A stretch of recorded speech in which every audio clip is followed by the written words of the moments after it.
নমস্কার বন্ধুরা, ঘরকন্নার টুকিটাকিতে তোমাদের সকলকে স্বাগত। তো প্রথমেই জিজ্ঞেস করি, তোমাদের এই ঝড় বৃষ্টিতে কেমন আছো? আশা করি সুস্থভাবে ভালোভাবেই আছো, কারণ থাকাটাই জরুরি। বাইরের যা পরিস্থিতি, তাই না?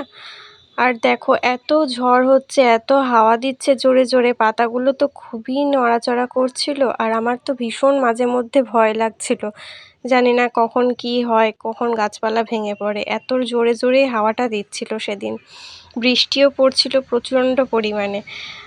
আমরা তো ঘরে আছি, থেকে থেকে ভালোও লাগছিল, কিন্তু আমরা তো ঘরে থাকি, আমাদের এই আবহাওয়াটা সত্যি খুবই ভালো লাগে। কিন্তু যারা রাস্তায় ঘুরে বেড়ায়, বাইরে থাকে, কাজের সূত্রে থাকে, বা যাদের রাস্তাতেই ঘরবাড়ি, তাদের কতটা কষ্ট এই ঝড় বৃষ্টিতে। পশু পাখিগুলো কতটা কষ্ট পায় বলো তো।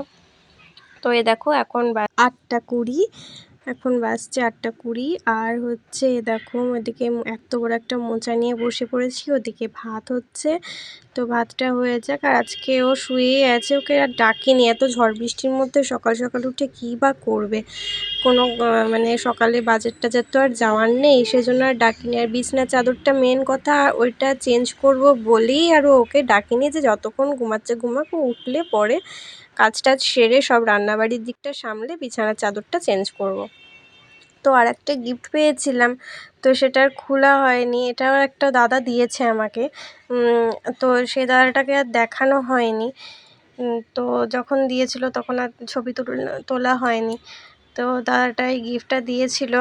কি আছে দেখো, আমি একরকমের বলেছিলাম, আমি যেটা বলেছিলাম মানে ভেতরের জিনিসটা একই রকম না, কিন্তু কিছুটা একই রকম। মানে বলেছিলাম যে জিনিসটা সেটাই, কিন্তু ভেতরে একটু কারুকার্যটা আলাদা ছিল। তো ওকে বললাম তুমি খোলো। ঘুম থেকে উঠেই ও বলছে আগে গিফটটা খোলো কী আছে দেখি। তো খুলে ও মানে ঘুমের চোখে ও দেখেছে রামকৃষ্ণ, মানে রাধাকৃষ্ণ না বলে না, ও বলছে এ দেখো তোমাকে রামকৃষ্ণ দিয়েছে। আমি বলছি এটা রামকৃষ্ণ, ঠিক করে দেখো। তো বললো ও আচ্ছা আচ্ছা, এটা রাধাকৃষ্ণ না। তো যাই হোক, তো ও উঠলো। আমার এদিকে আজকে রান্নাবাড়ি তেমন করিওনি ঝড় বৃষ্টি, কারণ বারান্দায় প্রচণ্ড জল টল আসছে। তো আর যেদিন জল টল মানে রান্না করতে গিয়ে খুব জল ঢোকে ওখানটা, বারান্দার দিকে রান্না করি তো। তো যেদিন ঝড় বৃষ্টি হয়, যেদিনকার খিচিবিচি থাকে, সেদিনকার আমি অল্প কিছু রান্না করে বা আগের দিন বেশি করেই রেখে দিই, বুঝতেই পারি যে পরের দিন কিছু একটা খিচিবিচি হবে। তো সেই কারণেই অল্প অল্প করে মানে গরম টরম করে সব রেখে দিয়েছি। আর বললাম না বিছানাটা ঝাড়বো, তো এ দেখো।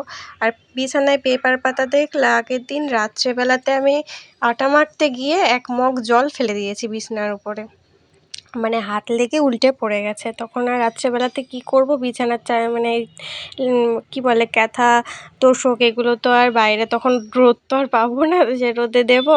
তো সেই কারণে পেপার টেপার দিয়ে আপাতত চাপাচুপি দিয়ে রেখেছিলাম। তো আজকে ভেবেছিলাম সেটা করব, মানে রোদে দেব। তো এই তো ঝড় বৃষ্টি, তো যাই হোক শুকিয়েও গিয়েছিল, তাও একটু একটু মনে হচ্ছিলো ভেজা ভেজা। আর এত ভারী ভারী মানে এই তোশক কাঁথা এইসবগুলো পাততে পাততে আমার মানে হাল খারাপ হয়ে যায়। প্রতি মাসে আমি যে কতবার করে এগুলো ঠিক করি, আমার তার নাই ঠিক। আর আমাদের নামা ওঠা তো ঠিক না, ছেঁচড়ে ছেঁচড়ে নামবো, ছেঁচড়ে ছেঁচড়ে উঠবো, দিয়ে ব্যাস এই দিকের ক্যাথা কম্বল সব ওইদিকে তোলা যায়, ওদিকের ক্যাথা কম্বল এদিকে চলে আসে, এই হয়। তো সব ভালো করে পেতে নিচ্ছি। আমি আগে না কিচ্ছু পারতাম না এসব কাজ। এখন যে ভাবি যে আগে কি করতাম, 1 গ্লাস জল গড়িয়েও খেতাম না মায়ের বাড়িতে থেকে।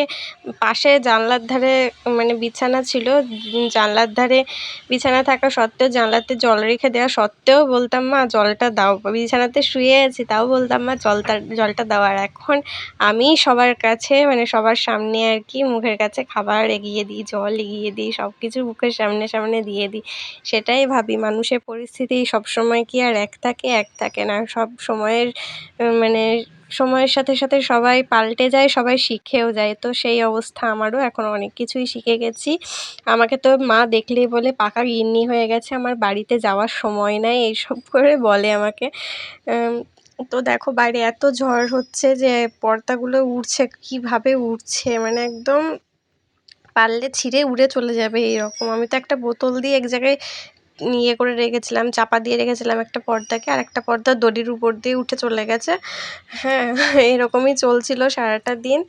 তারপরে হচ্ছে তোমার জানলার ধারে যে কটা জিনিস রাখা ছিল, আমার একটা ওষুধের বোতল, তারপরে মানি প্ল্যান্টের গাছটা, সব হাওয়াতে রাত্রেবেলাতে খাটের তলায় উল্টে পড়ে গেছে। সেইগুলোকে আবার পরে আমি সময় করে বের করেছি, বের করে আমি গুছিয়ে রেখেছি। এখন আর মানে বিছানা গুছাতে গুছাতে আর সময় হয়ে ওঠেনি। এই সব চেঞ্জ করলাম। ওকে কখন থেকে বলছি যে উঠো উঠো, বিছানাটা ছাড়ো, আমি কাজ আছে করবো। সেই ঠান্ডার থেকে বিছানার থেকে উঠছেই না, সে কি অত্যাচার। তো যাই হোক তাই হোক করে সব ভালো করে গুছালাম। আর আমার না গুছাগুছি করতে খুব ভালো লাগে। রান্নাবান্না তো ভালো লাগেই, কিন্তু রান্নাবান্নার থেকেও মনে হয় যেন সারাক্ষণ আমাকে ঘর গুছাতে দাও, আমি শুধু ঘর গুছিয়েই যাব। জিনিসপত্র গুছানো, ঘর গোছানো, এগুলো বেশি ভালো লাগে আমার। তোমাদের কার কার ঘর গুছাতে খুব ভালো লাগে আমাকে জানিও। আমার তো ভীষণ ভালো লাগে। আর এইভাবে মানে মনে হয় সব কিছু যেন গুছিয়ে সারা জীবন রাখতে পারি, এটাই আর কি। তো আজকের ব্লগটা এই পর্যন্তই। সবাই সুস্থ থেকো, ভালো থেকো। আর আমার পরের ব্লগটা যেন তোমাদের কাছে খুব তাড়াতাড়ি পৌঁছায়, তার জন্য চ্যানেলটা সাবস্ক্রাইব করে বেল আইকনটা ক্লিক করে রেখো।